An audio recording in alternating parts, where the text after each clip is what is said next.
विद्यार्थियों, आपका YouTube channel में स्वागत है। यह है ई कंटेंट क्वांटम मैकेनिक्स। मैं हूं Bhuraram, associate professor and office sitting principal, government college Abu Road. आज हम क्वांटम मैकेनिक्स में पढ़ेंगे कंजर्वेशन ऑफ प्रोबेबिलिटी, प्रायिकता का संरक्षण। इससे पूर्व हम पढ़ चुके हैं कि प्रोबेबिलिटी करंट डेंसिटी का क्या फार्मूला होता है, नॉर्मलाइजेशन ऑफ वेव फंक्शन क्या होता है, ऑर्थोगोनैलिटी ऑफ वेव फंक्शन क्या होता है। तो आप देखिए, ये अपनी कंटिन्यूटी इक्वेशन है del p by del t plus divergence of j equal to zero. जहाँ जे अपना क्या था, प्रोबेबिलिटी करंट डेंसिटी थी, और उस जे की वैल्यू क्या थी, iota h cross by 2m bracket में psi del psi star minus psi star del psi. अब देखिए, आप इसको आधे भाग जो पी है अपना प्रायिकता धारा घनत्व या प्रायिकता घनत्व, जिसको अपन साई स्टार साई लिखते हैं, पी की जगह हमने लिख दिया, और इसमें del by del t psi star psi equal to minus divert del dot j. अब देखिए, इस भाग के दोनों और समाकलन करने पर दोनों और इंटीग्रेशन करेंगे, और इंटीग्रेशन भी माइनस इन्फिनिटी से प्लस इन्फिनिटी करेंगे। और वॉल्यूम इंटीग्रेशन का मतलब है, आयतन समाकलन का मतलब है कि ये डी क्यू आर है जो आयतन बताता है, वॉल्यूम बताता है। वॉल्यूम डी क्यू आर बराबर होगा डी एक्स डी वाई और डी जेड, तीनों डायमेंशन है। जैसे अपन कहते हैं vector r equal to x i cap y j cap plus z t cap, और डी आर बराबर क्या लिखेंगे, d x i cap d y j cap और डी जेड के कैप। जब डी क्यू आर लिखेंगे तो डी एक्स डी वाई और डी जेड इन तीनों घटकों का गुणनफल हो जाएगा। ये अपना आयतन बताता है। अब अपन थोड़ा सा पढ़ते हैं कि गॉस डाइवर्जेंस थ्योरम में क्या होता है, कोई भी वेक्टर होता है उसको अपन पृष्ठ समाकलन से आयतन समाकलन में बदल सकते हैं। जैसे vector a dot d s equal to divergence of a dot d v. तो ये आपका पृष्ठ समाकलन था, ये आपका वॉल्यूम समाकलन हो गया। इसको डाइवर्जेंस ए को अपन डेल डॉट ए लिखते हैं।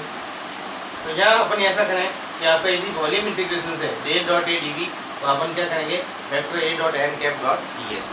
ये एन कैप क्या है, इस क्षेत्रफल से पृष्ठ क्षेत्रफल के लंबवत एकांक सदिश है। अब इसी का उपयोग करते हुए, इसका उपयोग करते हुए कि जे डॉट एन कॉप जे, देखिए इसमें डाइवर्जेंस ऑफ ए की जगह अपन जे लिखेंगे, तो क्या होगा, divergence of j into d cube r equal to क्या होगा, j dot n cop n cap dot d s. यानी इस ए की जगह अपने क्या लिखा, जे लिखा। तो ये आपका वॉल्यूम इंटीग्रेशन है, और ये आपका सरफेस इंटीग्रेशन। यानी इसमें सरफेस वॉल्यूम इंटीग्रेशन को सरफेस में बदलने का तरीका है। तो मैं यहाँ लिखूँगा कि ये राइट हैंड साइड में इसकी जगह ये लिखूँगा minus infinity vector j dot n cap dot d s. D s आपका पृष्ठ क्षेत्रफल है, डी एस उसका भाग है। यदि ये लिमिटिंग सरफेस एरिया हो या सीमित पृष्ठ क्षेत्रफल हो, तो पृष्ठ के निकट इस सरफेस एरिया का वैल्यू क्या होगा, जीरो होगा। तो ये डी एस यदि पृष्ठ के सन्निकट है, सीमित पृष्ठ क्षेत्रफल है, बहुत कम क्षेत्रफल है, तो आप कहेंगे माइनस इन्फिनिटी से infinity vector j dot n cap dot d s equal to zero. जब डी एस जीरो है तो इसका left hand right hand side zero हो जाएगा।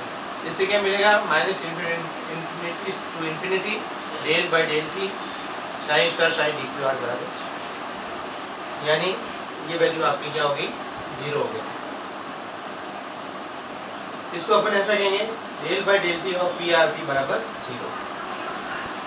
साई स्टार साई को अपन क्या कहते हैं, प्रायिकता घनत्व, और ये जीरो हो गया। अब अपन जानते हैं कि किसी भी राशि का या किसी भी क्वांटिटी का समय के साथ परिवर्तन शून्य होता है, या अपन कहते हैं del by del t equal to zero. इसका मतलब ये चीज़ क्या होगी, कांस्टेंट होगी, क्योंकि किसी भी कांस्टेंट का डिफरेंशिएशन क्या होता है, जीरो होता है। किसी भी नियत राशि का अपव्यय शून्य होता है, तो del by del t p r t zero. तो उसका पी आर टी जो आपका प्रायिकता घनत्व है, ये क्या हो जाएगा, कांस्टेंट हो जाएगा, जिसकी वैल्यू होती है साई स्टार साई। यानी पी आर टी पी जो है वो आपका कांस्टेंट है, या प्रायिकता क्या हो गई, संरक्षित हो गई। या तरंग फलन का जो प्रसामान्यीकरण का समाकलन होता है, या प्रसामान्यीकरण का जो समाकलन होता है, तो समय के साथ नियत रहता है। प्रायिकता घनत्व क्या होता है, ये समय के साथ नियत रहता है, इसका पृष्ठ समाकलन नियत रहता है। इसको कहते हैं प्रायिकता का संरक्षण। एक बार इसको वापस समझ लीजिए कि अपन कहेंगे जो प्रायिकता घनत्व होता है, प्रायिकता घनत्व का मतलब होता है P = साई स्टार साई, यानी किसी स्थान में किसी भी पार्टिकल्स के पाए जाने की प्रायिकता बताता है। अब इस प्रायिकता का संरक्षण कैसा होता है? प्रायिकता जो घनत्व है वो समय के साथ नियत रहे, समय के साथ बदलता नहीं है, तब ये संरक्षित रहता है, इसकी वैल्यू नियत रहती है।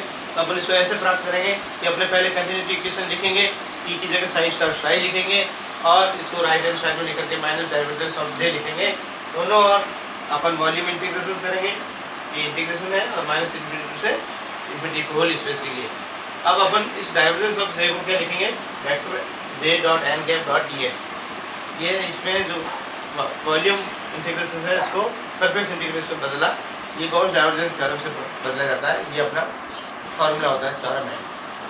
अब मैंने इसको J.n_ds लिख दिया। सीमित पृष्ठीय क्षेत्रफल में ds की वैल्यू 0 होते ही ये जो राइट हैंड साइड का भाग है पूरा 0 हो जाएगा। अब अपने पास जो लेफ्ट हैंड साइड है वो 0 हो गया।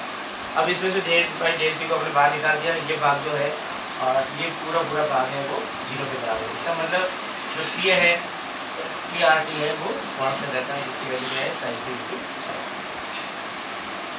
इसको अपन प्रायिकता का संरक्षण कहते हैं, या ना प्रसामान्यीकरण समाकलन समय के साथ में नियत है।